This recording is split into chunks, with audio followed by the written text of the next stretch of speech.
Hello beautiful friends, welcome back to the channel. So today we are going to be doing some more seeds starting for fall. Let's go on ahead and jump into this video so you can see what I'm starting up in my trays this week. Alright, so get you straight there. I am starting up 3 different seeds today. One of them is going to be this Chinese broccoli.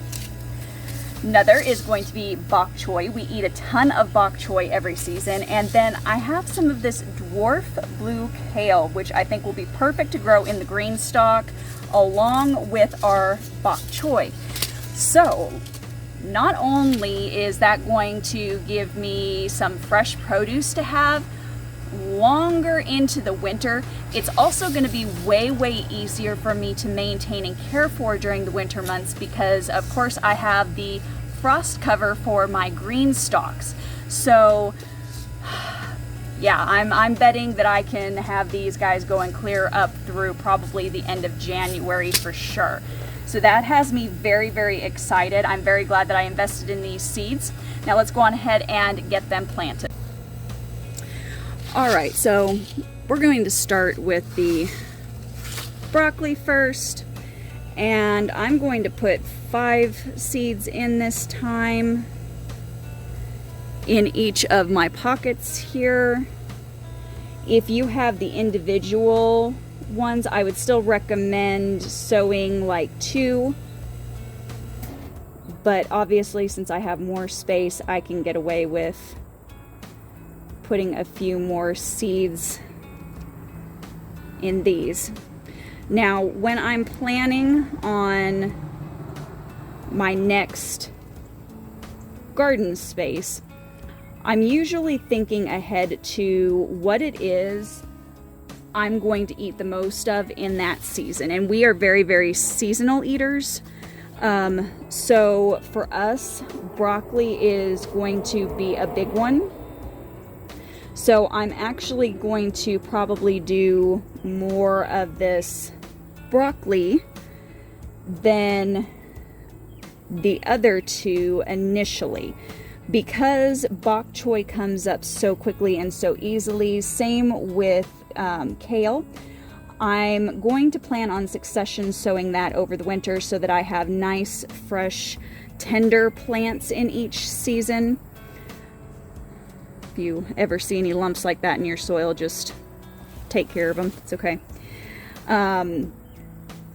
Whereas the broccoli, it's going to take longer to come on. So this could take a max of like 70 days from seed to being able to harvest off of the plant. So it's going to take longer. So the things that are going to take longer are some of the things that I want to start sooner, yes, but I also want to do more of because it's going to be less attainable for me to do a second seed starting round of these guys compared to things like bok choy, which only take about a month from seed to harvest.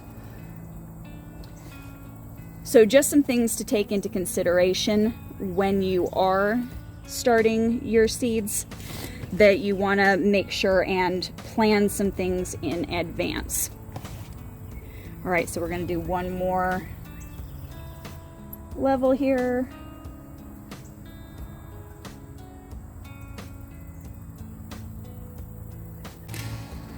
Like so, and I'm just going to kind of pat them in, making sure there's no massive air pockets underneath them so they don't drop too low.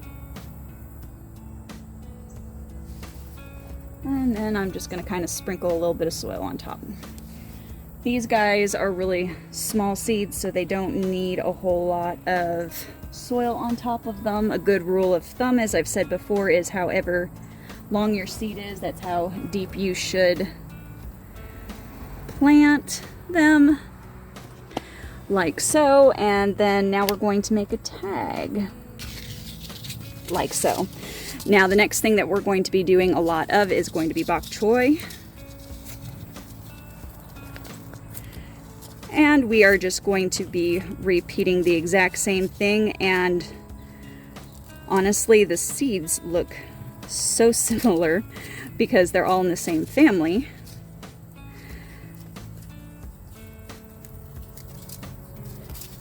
That's part of the reason that I recommend, if you're storing your seeds, that you make sure to have them in separate containers somehow, or are able to differentiate in case some of the seeds spill out, because otherwise, as you can see, you'll end up with some very interesting mystery seeds.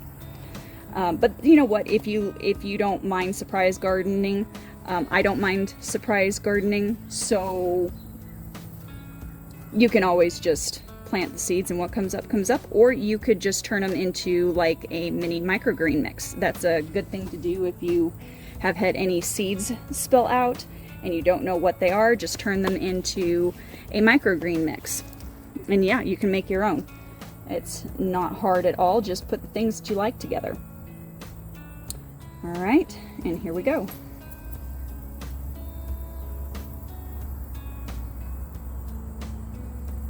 And now we're going to move on to our kale.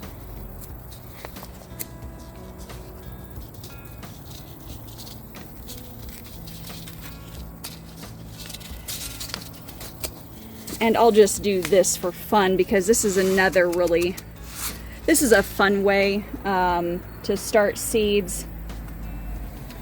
And it's kind of just like a broadcasting method. So if all you have is, say, like this bottom tray that you see under here, you could fill that with soil and then take your seeds and then just sprinkle them real thickly over the top, like so.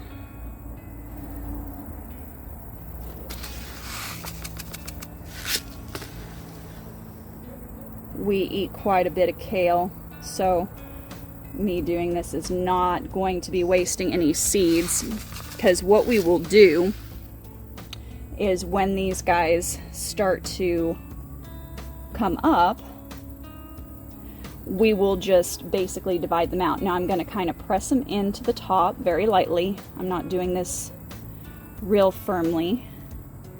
This is just getting out any top air pockets that might be sitting there, getting them into the soil so that they don't shift around. Of course, it would help if I didn't drop seeds in the wrong tray.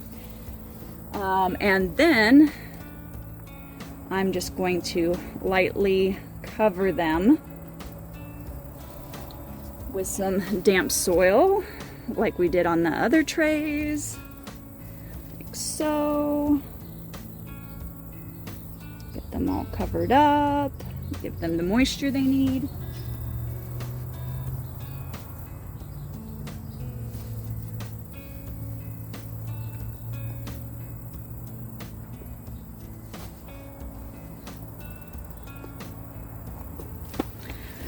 All right, and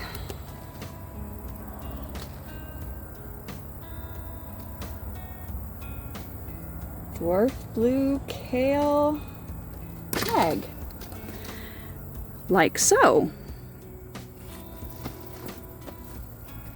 Okay friends, so we officially have our second round of seeds started for our fall/winter garden. Now, I hope you have enjoyed this video. If you have any comments or want to know more about fall gardening, because really, fall gardening is like my favorite thing ever.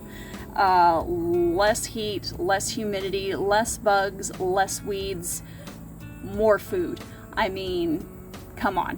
What's not to love about gardening in the fall? Seriously, it's delicious and beautiful. So, as always, keep it simple, natural, and essential. And if you have any questions, comments, thoughts, things that you want me to share more of about fall gardening, go on ahead and drop me a comment down below. If you have any, say, recommendations on things to grow in the fall, go on ahead and drop them below. I'm always looking for new things to try and grow in my garden space. And if you are interested in learning about some more things that you can seed start for the fall garden, I'm going to go on ahead and I'm going to have a video at the end of this one so that you can go on ahead and check that out very, very easily and learn more about seed starting for fall in your space. As always, guys, keep it simple, natural, and essential, and we will see you on the next video. Oh, and by the way, I turned my ebook into a course. Yes, I did. I did. And I have gone on ahead and I have launched that course. So if you are looking to learn as a beginner gardener exactly what you need to know to transform your blank space into a bountiful garden, go on ahead and check out the link below to my Bountiful Garden Blueprint course. I would love to see you inside there. Not only is there video content, there is an ebook, and you also get a free one-on-one coaching session with me inside that course as well. So go on ahead and check that out with the direct link down below. And as always, keep it simple, natural, and essential. We'll see you on the next video, guys. Bye.